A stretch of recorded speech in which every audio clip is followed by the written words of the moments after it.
Yeah. So claps ఎందుకు అని ఒకటి ఉంది కదా, అవునవును. అది సోషల్ మీడియాలో విపరీతంగా స్పెక్యులేట్ అయిపోయింది. అవును అవును. దానికి ఈ సినిమాకి ఏమైనా ఇంటర్లింక్ ఉంటుందా లేదంటే సరదాగా పెట్టారా? ఉంటుందండి. అంటే యంగ్ బ్యాచ్, ఇప్పుడు మీరు కనెక్ట్ అయ్యారు కదా, యంగ్, మీరు చాలా యంగ్గా ఉన్నారు.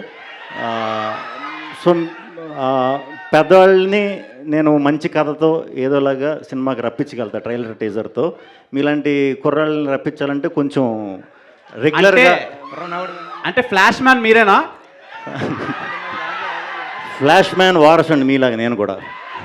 So I hope and I wish ఇది పెద్ద బ్లాక్ బస్టర్ అవ్వాలని కోరుకుంటున్నాను. థ్యాంక్ యూ అండి. థ్యాంక్ నయన్ సారిక గారు, హలో. మీరు యాక్ట్ చేసిన సినిమాలన్నీ మంచి సక్సెస్ అవుతున్నాయి, ఎక్కువ యూత్ ఆడియన్స్ని గ్రాప్ చేస్తున్నారు. సో ఈ సినిమాలో ఎలా ఉండబోతుంది అండ్ ఫీమేల్ డామినెన్స్ ఎక్కువ కనిపిస్తుంది ఇందులో, సినిమా వరకు ఎలాంటి experience ఇవ్వగలుగుతుంది? Yes, so this is, for me, I think it is once in a lifetime kind of character.